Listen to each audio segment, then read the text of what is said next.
Welcome to another episode here, back working on the 71 Dodge Challenger Coyote Swap.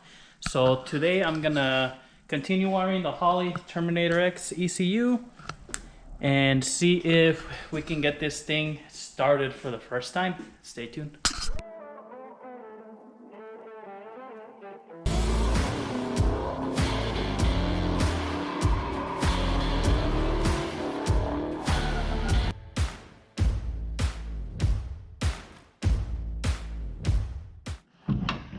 From the last video I did, the only thing that I have done here is there's another power cable for the computer, which is interesting. You have the really thick cable that comes, to the ECU here. This one here, and the negative, but then you also have another positive cable that runs all the way through, which I would have thought, well, why don't we just either run a little bit thicker wire for that main one and then splice off into it. But neither here nor there. So I ran that all the way back to the battery, and I also ran the wire, which is a green wire that goes to trigger, it's for your fuel pump. So fuel pump connectors here on the back, and the ECU controls up to 15 amps fuel pump, and honestly, I haven't really looked closely at what amperage this fuel pump runs. It is a Holley in-tank fuel injection fuel pump, which runs, I think, 340 liter per hour. So it's a higher volume pump. So if it runs more than 15 amps, they recommend the relay, which is what I did. Here's the actual harness that's going to go there. It's all just kind of here because this really doesn't have a little tab to mount there, but eventually I'm probably going to do kind of like I did on my 67 here on the back. I'll probably put like a piece of wood to mount this main fuse and maybe like the relay rack here behind the battery. But I wired this relay, which is connected directly to the battery, to the relay, to the pump, and then the wire from the ECU triggers the relay on. So the only thing that the ECU is going to be doing is turning that relay on and off. So that's all wired. I do have to tie down this ground bolt. So here where I grounded my battery cable to the chassis, I left this stud, which I put, the ground for the fuel pump and everything. That's all set. This purple wire is for the sending unit, which the wire looks like it's right there for the factory gauge. I'm gonna probably just hook it up and see if at some point it works. But that's it back here. Quite honestly, the only thing I am needing to install to get this thing set up would be this other wire, which is red and white, and this is a key on power. So this has to only turn on with the key. What I'm gonna do for now is just put it to a toggle switch because I was messing with the key. It was really hard and it seemed like the switch was getting stuck. I don't know, I'm sure water's gone in it. There's probably rust buildup. And then if you see, you probably can't really see, let me get the flashlight here. I was messing with all that wiring, which is the main bulkhead that goes to the firewall. It all looks really crusty. There's a few wires in there that are, they look like they've been shorted out, so they're kind of melted, and the insulation's gone. So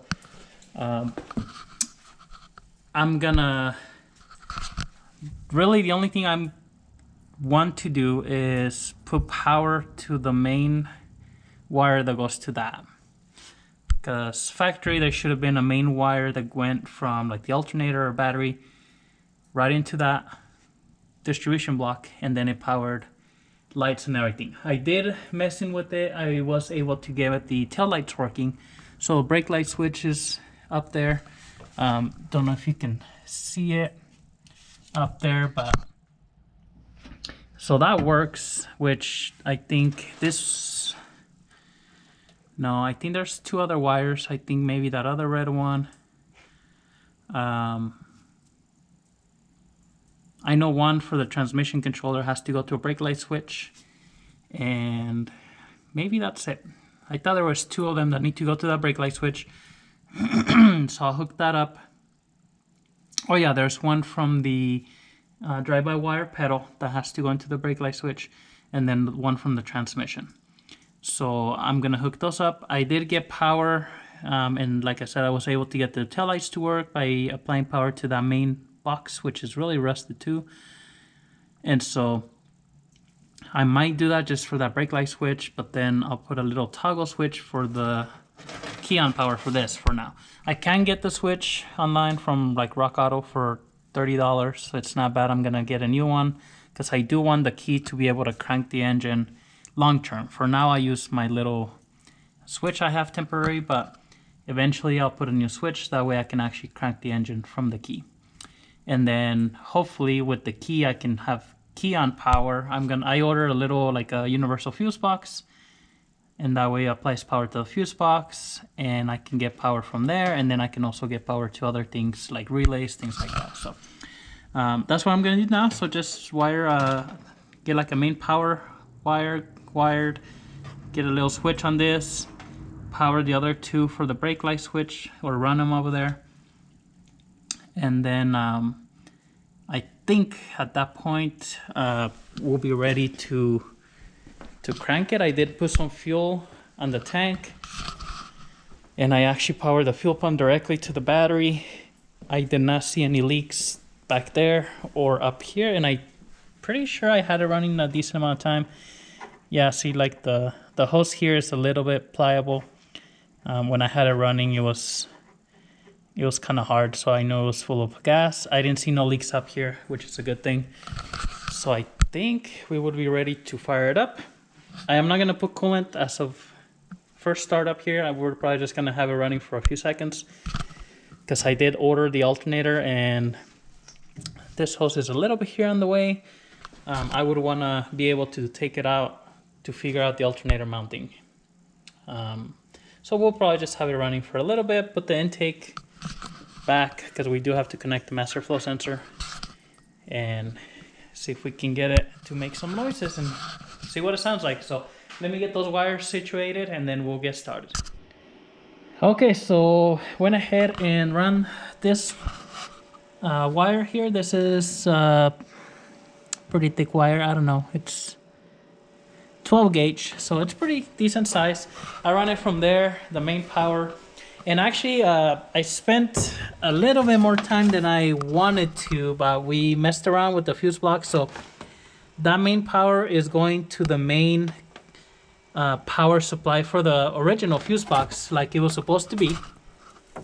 And we actually were able to get, we got the hazards working, the turn signals, the brake lights. We were able to get the running lights. The headlights, at first when we would turn them on, everything would shut off. And then we got them to actually, everything stayed on with the headlight switch on, but no headlights. And so finally I just run power directly to like the, the low beam, high beam switch, the dimmer switch, or I think that's what it's called. And the headlights work. So there's probably maybe a break between that and the switch on top. So once I get the cluster and stuff, I'll mess with that, but don't need headlights right now. The wipers, even we got them to work. So the motor work, at least in the first speed. We didn't try it any more than that, but that works. So I spent quite a bit of time in that, but at least now we know pretty much everything. The turn signal, switch works and all that. Hazards, all that. So I hooked up the rest of the Holley computer here, so to the brake light switch, which that works, and then the power, the key on power for the Terminator X. I actually did hook it up to the key on. There's a little terminal there that has power on with the key on. So went ahead and hooked it up to there. Now that one is not going to be permanent because when you crank it from here, it loses power there. So I'm thinking maybe do like the little switch panel, and that way I can turn on like a main power switch that would go to this. So almost like key on, but main power. And then I can also use that little fuse block to power other things. But that way the power doesn't get cut when you crank the vehicle. But I am gonna use the switch to crank just because I already figured out the wires. And I can get a new switch, even the turn signal switch, although it is working. The ignition switch is a little hard, but I'm thinking maybe even some WD-40 in there. We'll see. The more we use it, the better it turns. So, but that is all set. Everything is powered on or connected. And I'm probably just gonna put this on this side. My gas pedal is hooked up, and so we have the little handheld here. I think at this point I'm pretty much ready to hook up the battery and start doing the settings on the little handheld and give it the first crank. Hopefully it runs good. Probably gonna be just like 10 seconds running and that's it. It's open headers. There's no coolant. Cold start. So it's probably gonna be loud as heck, but I'm gonna hook up the battery and fuel pump here, and then we'll kind of film the little wizard thing. I never done that before, so we'll see how that is. It should be pretty straightforward. And then we'll crank it and see if it starts. All right, hooked up the battery.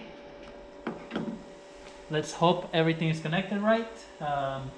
There are some wires that still need to be hooked up, but they're not necessary for first startup, like transmission stuff. Tachometer, you know, we don't have one. I don't know. Actually, the car does have a tachometer. I really don't think that thing works though, so I'm not even gonna try that. All right, so let's turn the key on. This should turn this on. We got lights everywhere. Everything is flashing. Oh, it's alive. It says run the wizard or load a calibration. So we're gonna run the wizard. It has a little pan. Perform a TPS auto set before startup.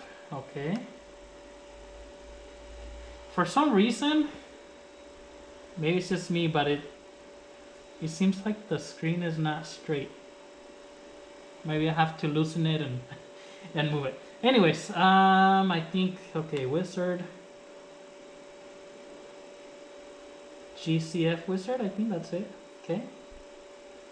Multiple port fuel injection, I think that's it. Ford, Godzilla, Coyote, mod motor. Man, so I wonder if I can do all of that with this computer. I think you just need the harness is all you need if you do like a 2-valve or a 4-valve or something, right? Like a Terminator engine. So that's Coyote. 8 cylinders. I'm guessing it's the, oh yeah, 15 plus. So yeah, it's the top one. Cubic inches.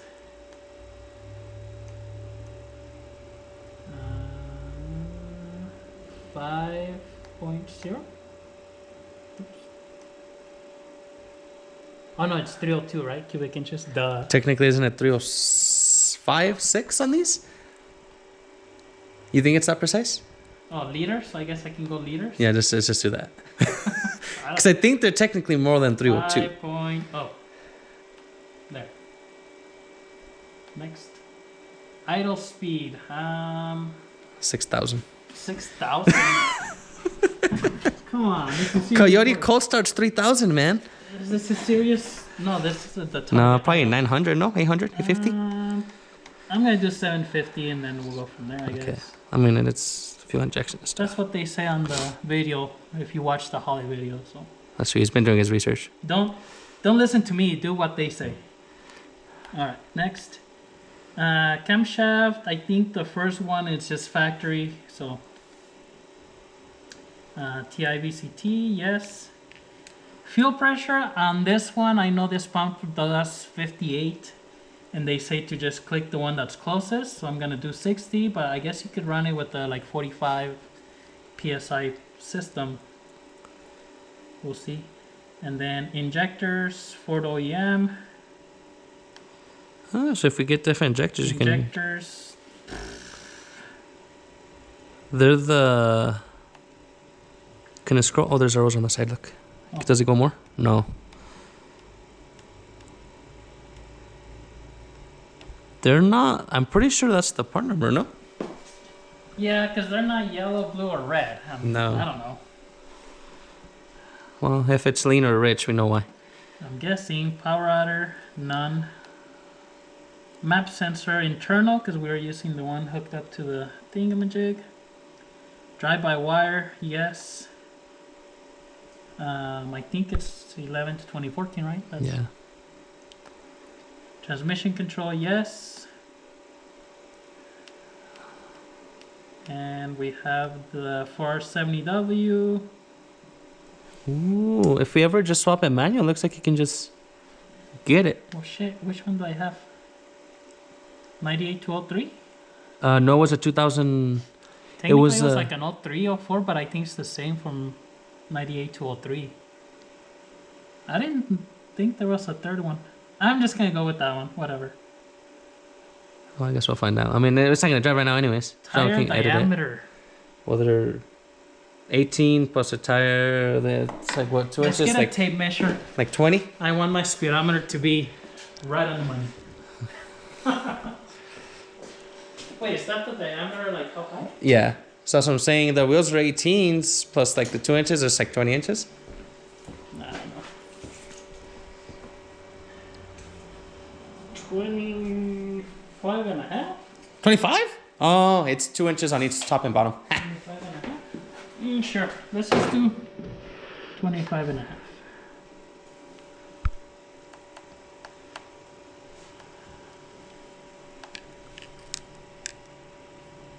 Rear end ratio. 373s, right? Yep, so I know that's a 373. Automatic scale shift tables? I don't know what that means. Like Just- automatic shifting? I don't know. Sure. We're gonna go back and mess with this, guys. Right now, we just want it to crank. There's way too many questions that I don't know. I should probably read the instructions more, but when I looked at the video, I don't think they had some of those questions, but that video could have been older. Maybe they changed. Please cycle the ignition to complete the operation. So, Off and on. Oh, moment of truth. okay. Oh, fuel pump's making noise. Here, hold this. Let me go make sure we don't got a fuel leak. Oh yeah. Yeah, Fuel leak. let's. So now we gotta perform the TPS auto set before startup. So, It's driving. all right, I'm just gonna click OK. Here, you hold this, and then I think we have to go to Wizards. TPS auto set. Make sure the ignition is on and engine is not started. Slowly press the pedal to the floor, then slowly release. I thought it was gonna be a lot softer than that. Yeah, it's pretty hard. Do this twice. There's not a lot of successful. There you go. This is way too easy in a sense.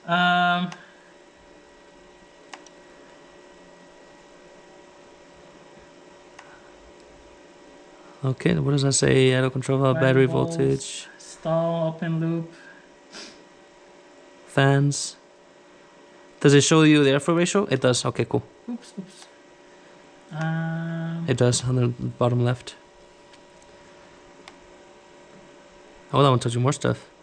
TPS. I just want to see if there's one that says. It even tells you the gears.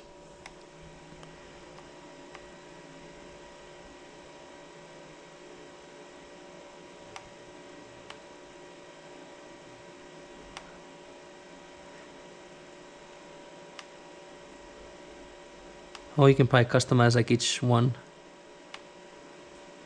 Yeah. Definitely, I say we need one that says AFR too.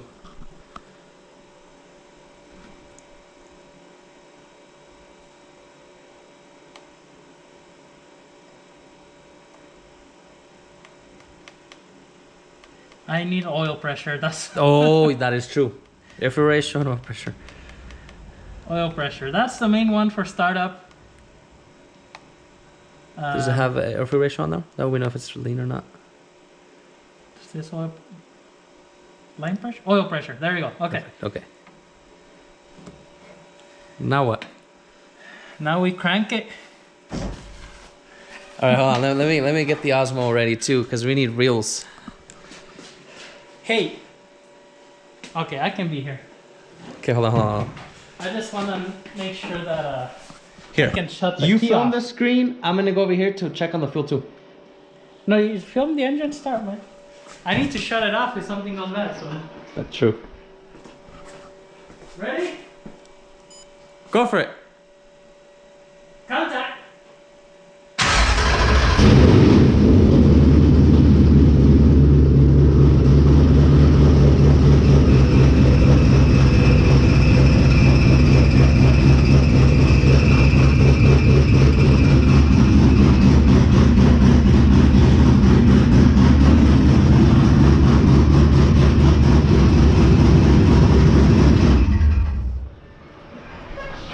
Holy crap!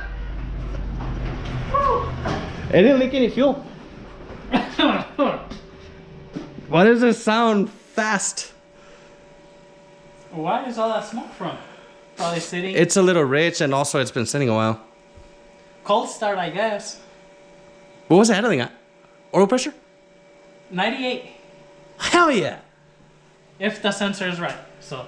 It's very loud. I don't know if anything else was making noise or not, but that sounded like that drift car when we went to SEMA. You know, we got a ride along. yes. That's how it sounded, just crazy. Damn, this thing sound loud. Because I started like a 302 open headers. Told you. They're loud, but Garage doors are shaking, man. this shit was... Oh, man. Oh, that's exciting, man. So fishy Coyote Swapped for people saying it's not. It's running. Was there like a little squeak noise, or that was just... It started afterwards, but it's so loud that I couldn't pinpoint what Or it was was. it just something shaking? I don't know. That's another thing. I mean, it goes kind of like a kind of deal. Granted, I mean, I mean, it could have been something in the transmission. Oh, maybe the pump circulating the oil. I don't know. oh, true, because we haven't never. What temperature did it reach? I don't know, dude. I didn't look that much. Let's see.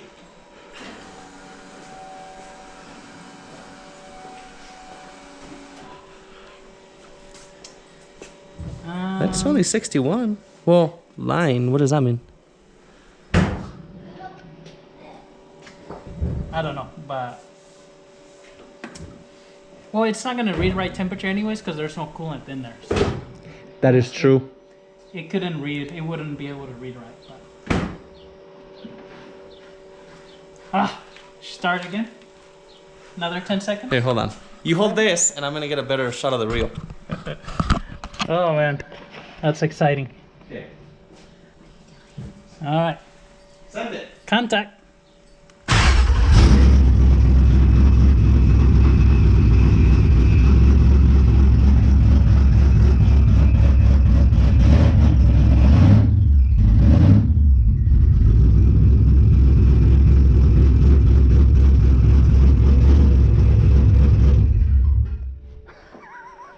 I think it's the transmission.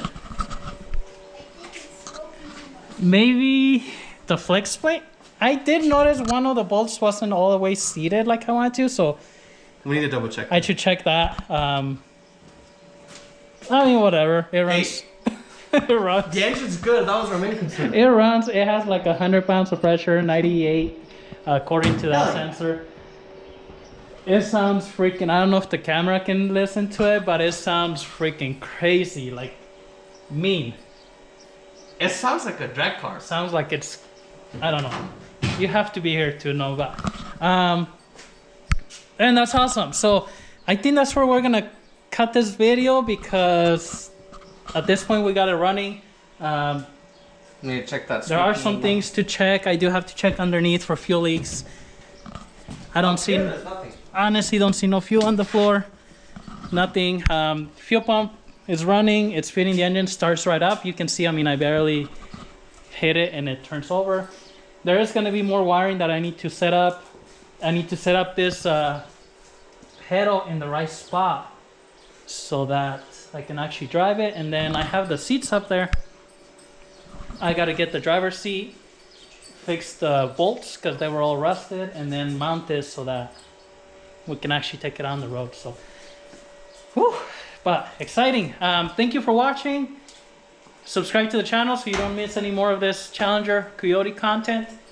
Hopefully we can get it here in the next month out on the road. We're going to take it to drag strip, make sure we can run 15 seconds on it, and we'll see. It's gonna sound fast, but it's super subscribe to the channel. Questions, comments, leave them below. We'll see you next time.